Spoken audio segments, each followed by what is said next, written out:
you need to be very extrovert if you want to build a career in HR. Is that true?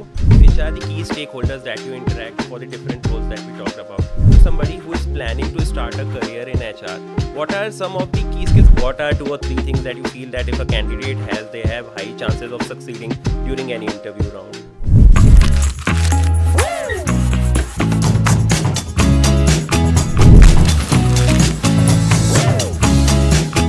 Hi everyone, welcome to 4th episode of Salary Talks powered by Apna. In this episode, we are going to explore HR as a career option, and I have with me Shreya, who is recruitment lead at Amazon. Before I start the episode, you need to explore the Apna app because it has various job listings which are particular to HR domain. You need to update your profile there as well. Apna is trusted by 5 crore plus Indians, and there are various roles which are out there for you to grab if you go ahead and build your profile. The link to download the app is there in the descriptions, and let's just start the episode right away. Welcome Shreya to Salary Talks podcast. Our title sponsor is Apna, and using the Apna platform, multiple people get to their first job. So do you want to walk us through your first job, how you started your career and how things are looking right now? Sure, Shashank.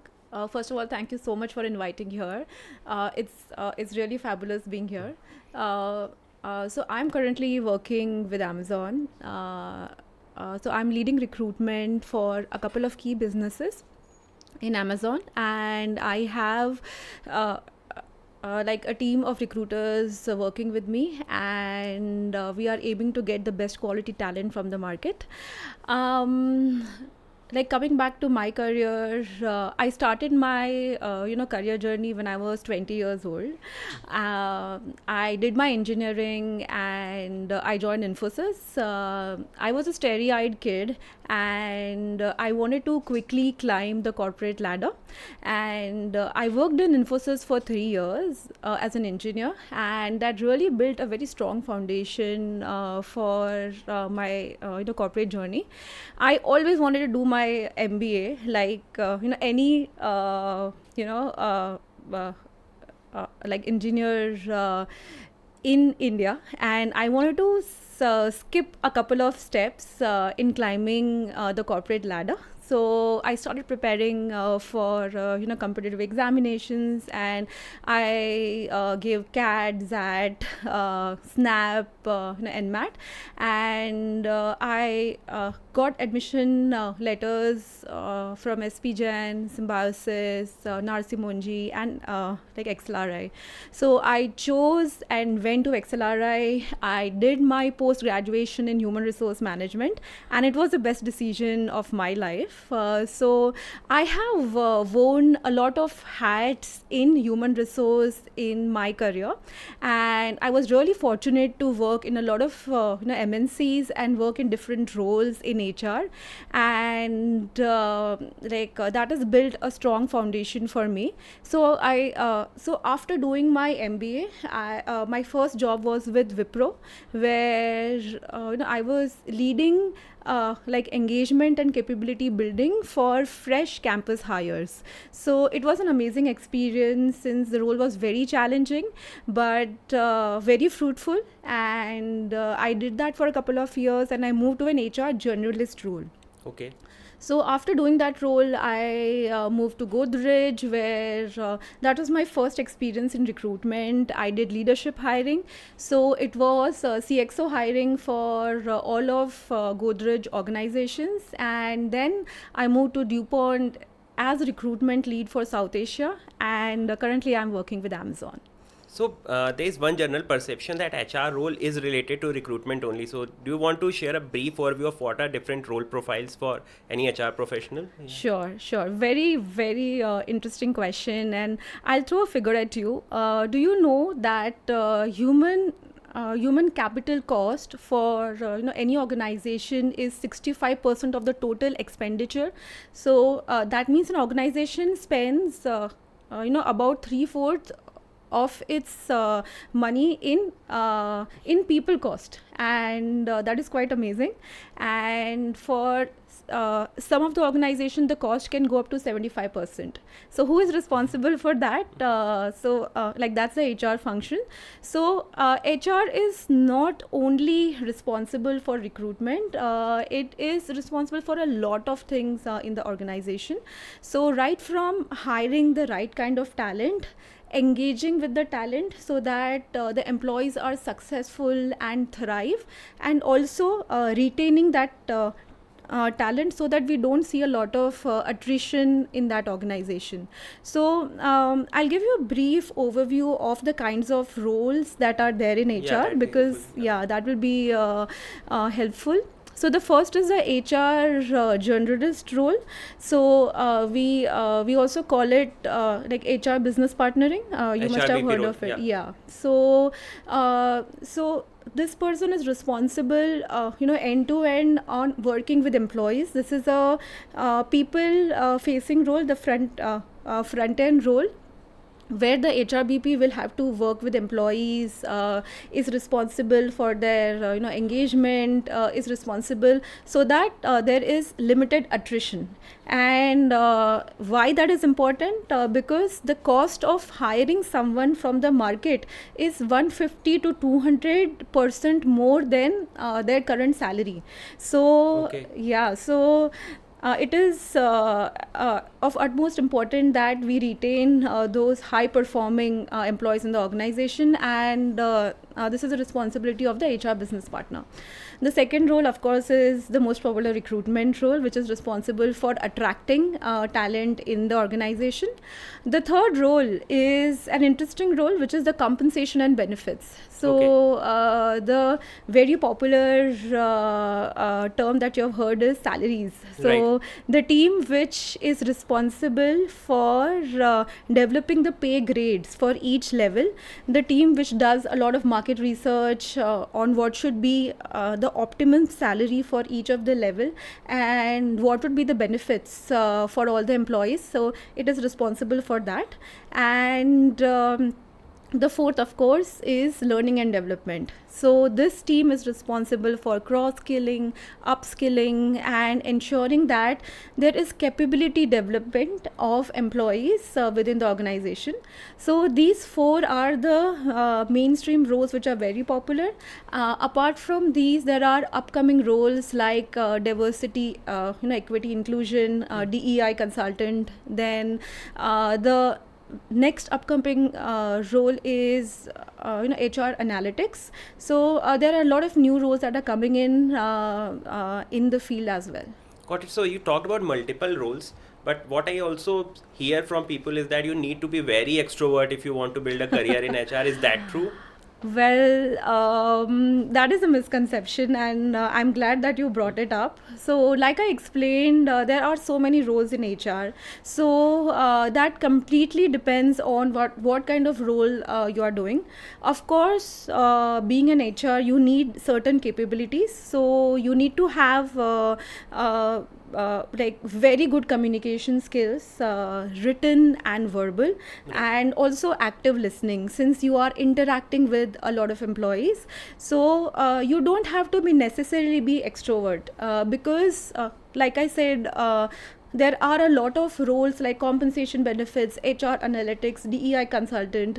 So like any other field, you can get a mix of people in this function. So apart from communication skills, I'd like to double down here and talk about what are the capabilities that people should have to If be they want. attracted. Yeah. Okay. So in that we what I have seen in my career, people who have a high emotional intelligence or have high empathy are really successful in their roles in HR, because you are constantly working with people, you are understanding their problems, you're also working with senior stakeholders, you're also working with business leaders. So right from entry level professionals to CXOs, you might have to interact with all the kinds of people and employees in a day. So you have to have high empathy and high emotional intelligence. And the third one, which is very important, is problem solving skills and stakeholder management, and like working collaboratively with people. Got it. Can you double down on the stakeholder piece? Which are the key stakeholders that you interact for the different roles that we talked about? Sure. So, like I said, the different roles will have different stakeholders. Right. But for like a journalist HR role, HR business partner, that person will have to interact with like all employees in a business. So Okay. right from entry level professional to mid level manager or the business head, it is very important for the HR business partner to be fair and should not have any biases and work with all these employees. So a very strong base in stakeholder management is important. Got it. So that brings me to my next question, which I think most of the audience would want to know. How much say HR has in the salary that is being offered during interview rounds? Okay, so that's a hot question here. So I'll go a bit technical here, Shashank. Sure. So when a person is being interviewed for the role, the role itself has a budget, so, Okay. right? So like I'll take a step back. So the compensation and benefits team, which is the CNB team, we call it as a short form, they will decide the pay grade of each role depending on the level. Okay, Okay. so that range is already decided, but the more important keyword is range. So that range is decided, and when the role actually goes out to the market, it is the hiring manager along with the leadership team and along with the HR that will finalize the number that we hire that person for. So it again depends on their interview skills, how good they were during. Absolutely, absolutely. So it is a sum total of what are the capabilities that you bring on the table, how the interview went, and also what are you at right now. So that's very important. And of course, when there are exceptions for salary ranges, it goes for like approvals to the leaders. Got it. So if the talent is exceptional, then maybe there can be a thing that the company is going over and we want to maybe offer them or bring them on board. Right? Yes, yes. Got it, got it. So if I talk about somebody who is planning to start a career in HR, what are some of the key skills apart from the ones that you discuss? Is the MBA only route, or you think people who are say in undergraduate, they can also get some experience and then maybe explore this route? So, okay, that's an interesting question. So, I would say there are multiple routes to getting into HR, because in my 15 years of career, I have seen such different background folks who have joined these different functions that I spoke about. So, MBA is not the Mandatory thing. yeah, it's not the mandatory criteria because like I have worked with people who do not have an MBA background, but they have very strong capabilities of being an excellent recruiter, or they have really good knowledge of the payroll structure. So they have risen from mid managers to even becoming heads of the HR function. So the focus could be the capabilities or the think skills. that you bring on the table, which are very important. Got it. So say if somebody wants to start on their journey today, so you're basically saying that they need to work on certain set of skills, maybe Yeah. double down on them, then degree can take a back seat and then Correct. you can have a fulfilling career ahead Yes, there. absolutely. I would also like to understand that as a HR, what are some of the key parameters that you are being judged on? Like as a sales professional, we are basically evaluated on the quota that we achieve. So as a HR, what are some of the KPIs that you guys have that you monitor yourself for success? Awesome. Okay, moment of truth. All right. So in recruitment, so each function has different KPIs Right.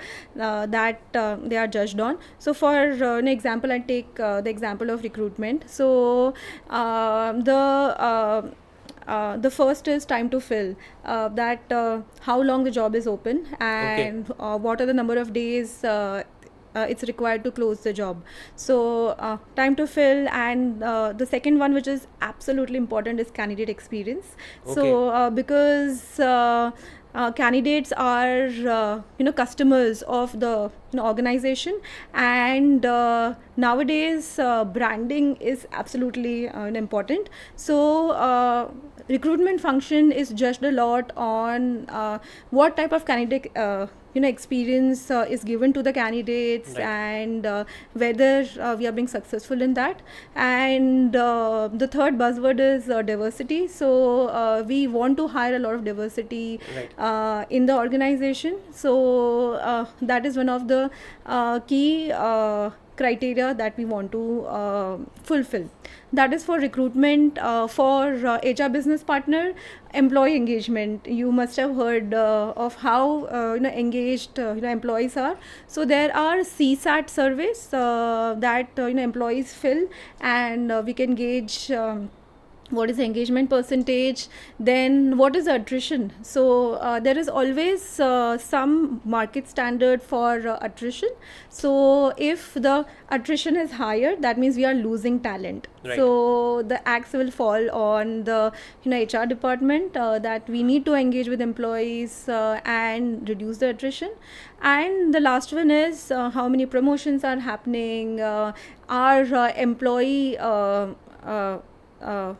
rising and getting promoted or not. I think very tough set of KPIs, because a lot of it depends on the people who are working in the job and Yeah. how they are succeeding. So their success is directly or indirectly linked to your success. Absolutely. If they're succeeding or not. Absolutely. Yeah. So I think one question that I'll also like to ask is that you, over your period of 15 years, what type of candidates generally stand out during interviews? What are 2 or 3 things that you feel that if a candidate has, they have high chances of succeeding during any interview round? Sure. So one thing that stands out and actually it's not one thing, it's not one answer. There are a couple of things that really impress us with candidates. First is the research that candidates do about the role, because one of the mistakes that candidates do is generally sharing the same CVs for multiple roles. Yeah, without So, going through job description. Yeah, without going through the JD. And since I'm leading recruitment for multiple businesses, we have different roles open. So it is actually funny that I'll get the same CV for 4 roles, Right. and it's absolutely the same. So it shows lack of detail, lack of research And in then in candidate part की of frustration candidate. होती है कि मेरी call ही नहीं आ रही है because you are Absolutely. sending across same resume. Yeah, you're just hitting apply in the career side. So first thing is research on the organization, the role. You can tweak your CV if you're applying to different roles. That's one. Second is how are you positioning yourself in the interview, Right. because that's very important. Self awareness, I call it the SEA model. What's that? Which is a person is a sum total of your skills, S, E is experience, and Right. A is accomplishment. Right. So no two people will have the same skills, experience, and accomplishment. For example, even for you, you would have a lot of classmates with you Right. in your MBA, but both of you would be at different salaries, different skills, right? So a candidate should know where do they stand and what do they bring on the table. That is absolutely important for them, and a lot of preparation is required in writing down or in understanding where you are and where do you want to go. I think one more question that I would like to ask is that there is general perception that HR is good as a career for women candidate. Do you also feel the same, or you have seen that males have also been thriving in this career? Absolutely not. So I feel that HR is gender agnostic. Right. I've seen male. male candidates thriving and being very successful. I have also seen, so I worked in global organizations, and I've seen sales leaders moving to HR roles. HR roles and doing very well. So and nowadays, in my class in XLRI, we had a very good ratio of men and women, and like absolutely not true. And we have seen a lot of male candidates coming in. So I would suggest to the viewers to apply to the HR role irrespective of the gender. Got it. I think I had certain set of questions that I term as rapid fire. I wanted to ask them to you. So first question is that people manager versus IC role. Which one is your preference? Okay, so I will. So my preference is people manager, because I've done that role for quite some time now. But I want to double click on that, because I've seen a lot of misconception that is there in this space for IC roles as well. Right. So because in an organization nowadays, employees or people think that people manager role is are the next big thing, right? But there is a proper career path for IC roles also. Right. So if you are a systems engineer or a software engineer, then your career path would be software engineer, senior software engineer, and like principal engineer. So nowadays organizations are investing a lot in IC roles as well. Interestingly, I had one business head who was the CEO of a 4,000 employee business, who moved to an IC role. Okay. So now there is a lot of misconception that if you are an IC role, you have not done well in your career, and Or we your want growth to, is capped. yeah, your growth is capped, and I want to debunk that myth, because you can absolutely grow in an IC role as well. Got it. I think next question is that the first call that you get from any HR is that what is your salary expectation? So if you get a call like this, what will be your response? Okay. So so there is no straight answer to it, but if you're getting that question, then don't give your salary expectation. Because the best way to answer this question is by talking in ranges. Okay. Because each job has a range associated with it, and if as a candidate you give a number at the start of the conversation, you will be held accountable to that number at the end of the call. Okay. So the right way to do is not talk about salary expectations at the start of the conversation. Interestingly, Shashank, most of the like MNCs like Google, Amazon will not question you on your salary expectation at the start. Right. This question is generally asked by consultants or agencies. But if still you're being asked this question, give a range of it, and know your SEA, which I spoke about, which is your skills, experience, and accomplishment, and according to that, where you are in the pay structure, and give a percentage number Okay. rather than an absolute number. Got it. I think second question that I had is that generally people ask about introducing themselves in during the interview. So what kind of introduction you feel flies well with the recruiters if you are asking somebody, tell me something about yourself? I think you have answered that question really well in your page as well. But I think the introduction question is the starting do or die thing.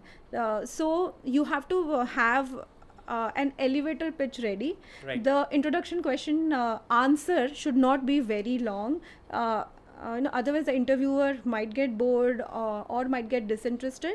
So it should be a crisp 1 minute pitch highlighting your strengths Because I and see your people experience. going on and on with their introduction. During Absolutely. the interviews I've seen people introducing themselves for 10 minutes. So do you feel ki during interview you should be utilizing most of the time on talking about this stuff rather than talking about Absolutely. your introduction? Yeah, absolutely. So the introduction should have a quick intro of your background, your education and experience, and the longer answers on examples should be later on. Right. I'll move to personal side of things. So you are a mother of two. How do you manage between work and your personal life? I'm glad you've asked this question. The straight answer, and I want to be really honest in this podcast, is it's very difficult to manage home life, as well as the work life. And I'm really passionate, about this topic, Shashank, because I am part of the DEI committee in Amazon also, and we have launched a lot of initiatives for women. So the first thing on managing home life, as well as the work life, the first thing is put your oxygen mask first on, right? So you must have heard this while people are traveling on planes, right? When there is a distress, put your mask on first before helping others. Right. So that's my first number one advice to all working mothers there, that first thing is take care of yourself. In order to take care of your loved ones, you will have to spend some time with yourself, be that like eating nutritious food, taking out time for yoga, meditation. So specifically for me, I meditate for 10-15 minutes every day. I have been doing yoga, and my way of tackling through this is I've had a personal trainer who keeps me disciplined, and so that I can focus on health, which helps me build my mental capacity as well. So that's number one. Second is setting healthy boundaries. Right. So at workplace and in the personal space. So while we are at work, we are giving 110% at work. But while we are at home, we need to set healthy boundaries so that we spend time with the children, and like that is done perfectly also. And yeah, that's it. These Yeah. two are the hot tips. Got it. So I was also going through a data point and I read that in India 50% of the women don't return to work after maternity break, and 50% that return, out of that 48% again don't return if they have a second child. So do you feel that maternity break kind of impacts your career when it comes to maybe comparing yourself to your male counterpart? It can. It can have a detrimental effect in the career of women, because you have taken a pause from your career, and you are managing a tiny little human who has a lot of needs. That means you don't have access to the projects, and you have a pause in the momentum of all the high velocity projects that are happening at work. You might miss on the promotions, you might miss on certain increments as well. So it has a direct impact, I will not say that. But having said that, right now there are a lot of organizations, a lot of MNCs. There is a lot of awareness in organizations today that we need to have more women in the workforce, and we need to engage with them. So there are a lot of great opportunities, and a lot of processes and policies are present in organizations that enable women. So there is return to work program which is there for Right. women. There is crash facility that is there. So and there are ramp back programs as well, which organizations are giving to help women succeed in their career. Got it. I think as a male, we are not privy to challenges that a woman faces at workplace. What are some of the challenges that you face at workplace? And if somebody else is facing them, what will be your tip for them to maybe cope up with that? Sure.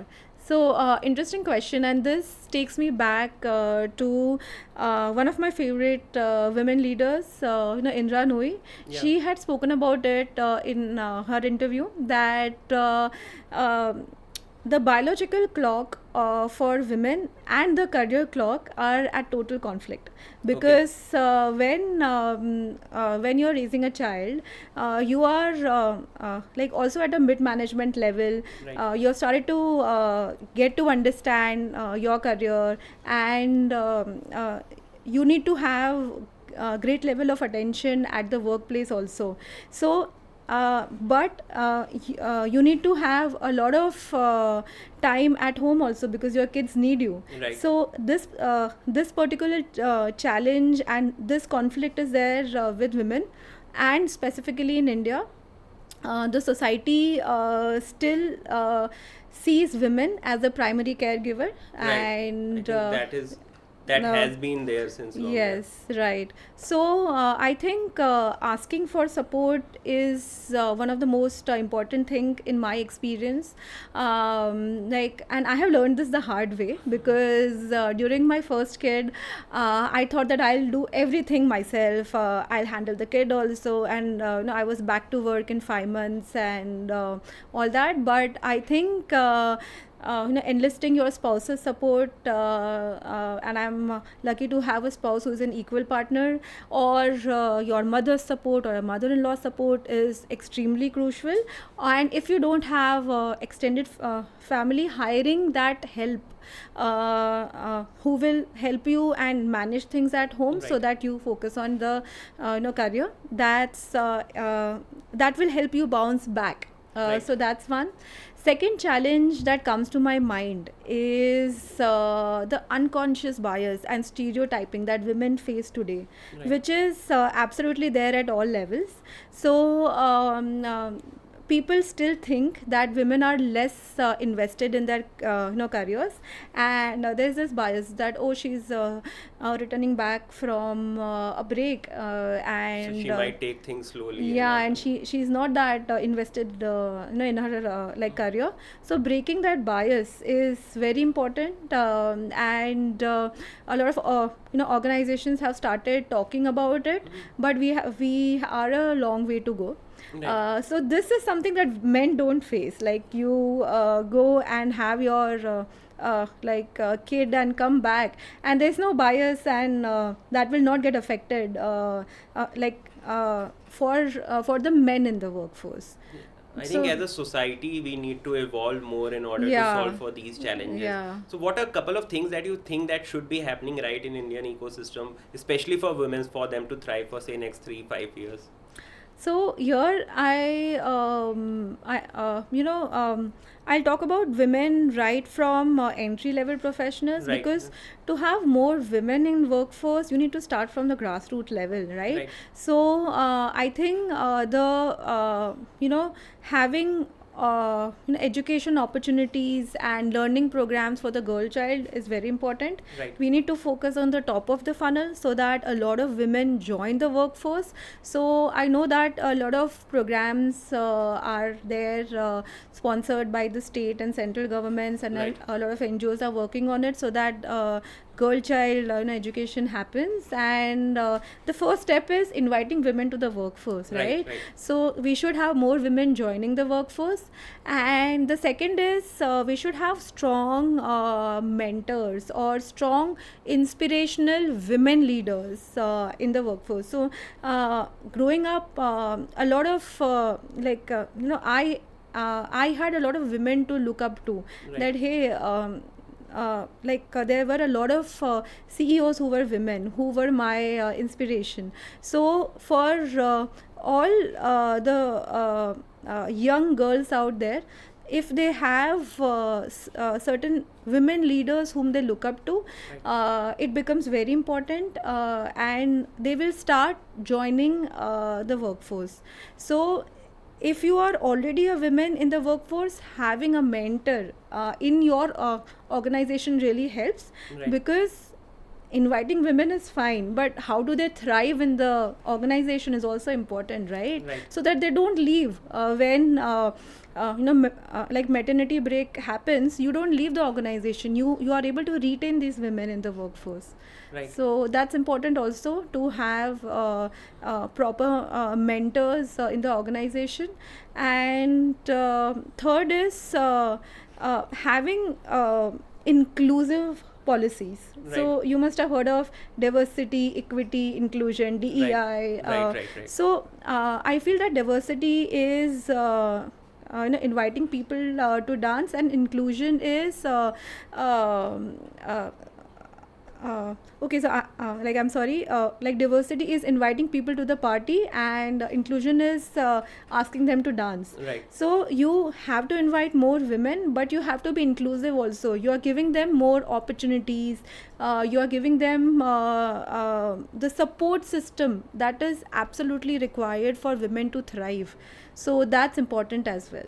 Got it. I think one question that I keep on getting in my inbox is that we have taken a maternity break, but after that getting a job becomes very difficult for us because we have taken an employment gap. So what are your suggestions during that period? What are a couple of things that women can focus on, some skills that they can focus on building, so that once they want to come back, the things are a little bit easier for them? Sure. So there are a lot of online platforms where women can build skills. Okay. So there are two types of skills that can be built, and this is irrespective of gender. But I've seen a lot of women dropping out of the workforce. Right. So first is soft skill development, and the second is technical skill development. So a lot of soft skills that are required in today's corporate world are communication skills, stakeholder management, critical thinking, and also working around data, Right. which is very important. So if you are on a break and you're looking to rejoin, then taking short courses on this and how to position yourself and how to build your brand is important. Right. And of course the technical skills, whichever area you are part of, you are an engineer, so working on Java, .NET, etc. And if you are a salesperson, working on sales skills. So depending on the role that you are doing, development of technical skills becomes important. Basically, you should be brushing your existing skills, Yes. plus also working on the soft skill part that you talk of. Yes, Yeah. absolutely. I think one question that I would also like to understand is that how much role does your LinkedIn profile plays into you getting hired? Does personal branding matters a lot or not? Absolutely, and I'm a big advocate of personal branding Right. because I am part of the recruitment function, and even organizations spend a lot in branding themselves, and employees should also invest a lot of time in how they are positioned in the market. So LinkedIn is an absolutely amazing tool where you have to build your profile. It's very important to have a wholesome profile, have a detailed explanation of all the roles Right. that you have done till now, and also connect with people, because networking has become the buzzword. It is I sincerely hope that it's not just a buzzword and people are actually networking. And having a profile in LinkedIn and not having a network will not be useful, because we do use LinkedIn as well for searching for relevant candidates ourselves. So LinkedIn is our go-to tool. So that's one, having a profile. But I would suggest, Shashank, having a profile is not enough. You have to have engagement with your LinkedIn profile also. Got it. So you have to keep on posting what is relevant to your role. So if you are a sales professional, the second step is connecting with fellow sales professional and talking about what is the latest in the market in sales. So that you are constantly engaging with your audience, and your profile is not passive.